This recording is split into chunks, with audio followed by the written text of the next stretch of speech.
की तो एक रथ निकला महाराज। उस वृक्ष की जड़ से एक रथ निकला।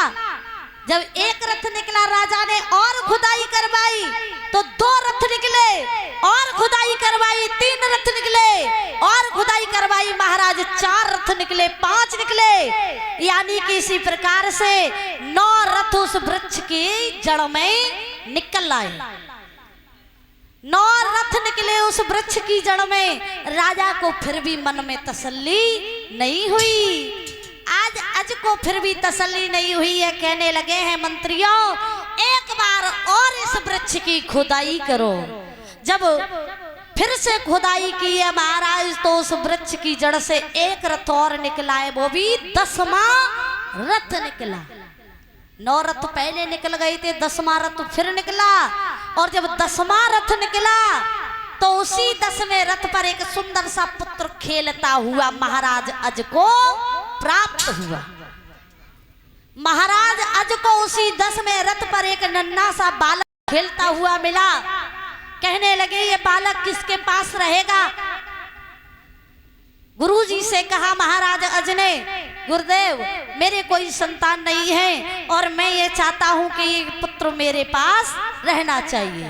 राजा अज उस पुत्र को ले गए, गुरु वशिष्ठ जी को बुलाया और उस पुत्र का नामकरण संस्कार कराया। तो गुरु वशिष्ठ जी ने उस पुत्र का नाम दशरथ रख दिया, क्योंकि उसका जन्म 10वें रथ पर मिले थे वह दशरथ, इसीलिए उनका नाम दशरथ पड़ गया। महाराज दशरथ का जन्म इस प्रकार से हुआ। राजा अज के पुत्र हुए राजा दशरथ। अब हम आप लोगों को राजा दशरथ की गाथा को लेकर के चलते हैं। श्री सुखदेव जी समझा के बोले, हे राजन परीक्षित, महाराज दशरथ की 3 रानियां थी, कौशल्या, केकई और सुमित्रा। कौशल्या, केकई, सुमित्रा 3 रानियां हैं, लेकिन महाराज दशरथ के 3 रानियां होते हुए भी लेकिन कोई संतान नहीं है। और जब संतान नहीं है तो राजा दशरथ को बहुत ही कष्ट हुआ। भक्तों, जब संतान, सब कुछ प्राणी संतान के लिए ही करता है। परदेश में कमाने के लिए जाता है, वो भी एक संतान की खातिर मेहनत करता है, दुख मुसीबत उठाता है, किसके लिए? संतान के लिए। आज राजा दशरथ के घर में 3 रानियां हैं, लेकिन एक भी संतान नहीं है। राजा दशरथ को फिर भी कोई ज्यादा ख्याल नहीं है। अपने पुत्र के समान सारी प्रजा को मानते हैं, बड़ा ही प्यार देते हैं प्रजा को। एक समय की बात, राजा दशरथ घोड़े पर सवार होकर के और शिकार करने के लिए वन में निकले हैं राजा दशरथ। तो महाराज दशरथ के साथ में क्या हुआ?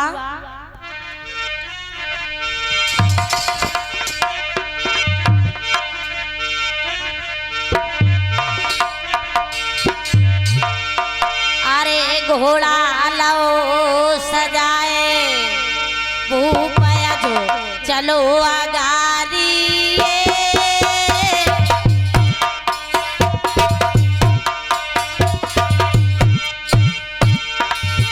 भैया घोड़ा पे बहुत सवार, भूपया जो चलो आगारी।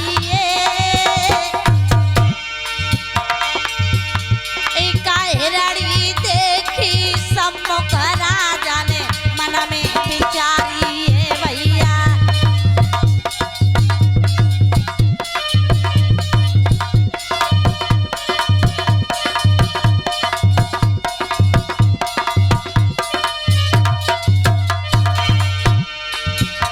हिरणी के मन में आई गई है, को करे शिकार आज हम मन में आशा जग गई है भैया। करे शिकार आज तो मन में आशा जग गई है।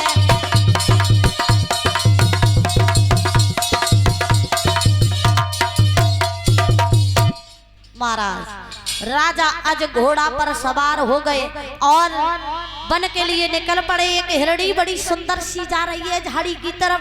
राजा दशरथ ने देखा कि आज इतनी बहुत दिन हो गए मैंने किसी भी शिकार नहीं की है और बड़ी सुंदर हिरणी है, आज मैं इसकी शिकार करूंगा। राजा दशरथ उस हिरणी के पीछे भागने लगे, लेकिन भक्तों भागते भागते सुबह से शाम हो गई, लेकिन महाराज दशरथ ने उस हिरणी का वध नहीं कर पाया, थक गए। राजा दशरथ कहने लगे, हिरणी रुक जा, मैं तुझे नहीं मारूंगा, क्योंकि आज तक मैंने जो भी शिकार के लिए निकला हूँ मेरे हाथ से खाली शिकार नहीं गई है, लेकिन आज मुझे महसूस हो गया है कि तू कोई ऐसी वैसी हिरणी नहीं है जो कि मैं तेरा वध नहीं कर पा रहा हूँ। तो हिरणी बोली है राजा, और ना ही तुम मेरा वध कर पाओगे। बोले क्यों? क्योंकि कुछ कारण है। क्या है? हिरणी बोली समझा के राजा दशरथ को, और जिस राजा के सुत नहीं होई और उससे मेरा मरण ना होई।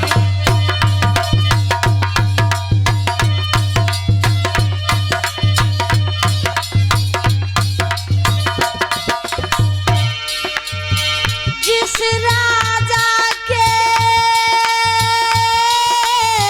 सुत नहीं होई उससे मेरा मरण ना होई। राम सिया राम जय जय राम, राम सिया राम जय जय राम।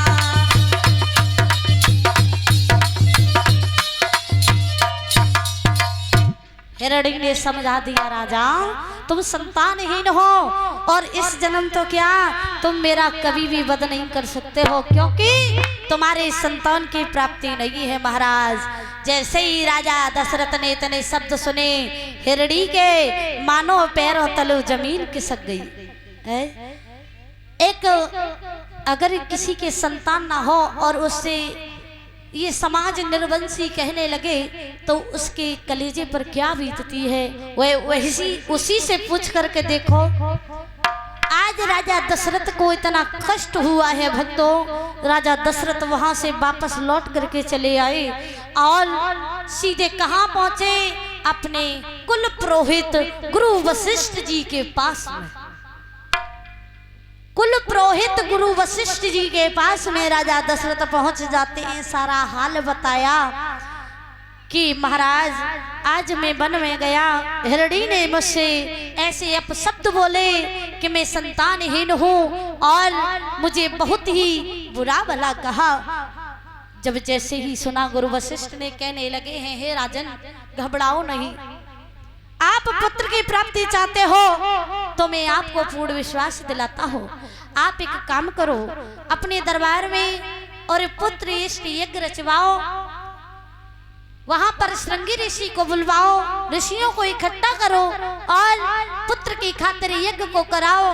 मैं आपको विश्वास दिलाता हूँ कि तुम्हारे घर में संतान की प्राप्ति हो जाएगी।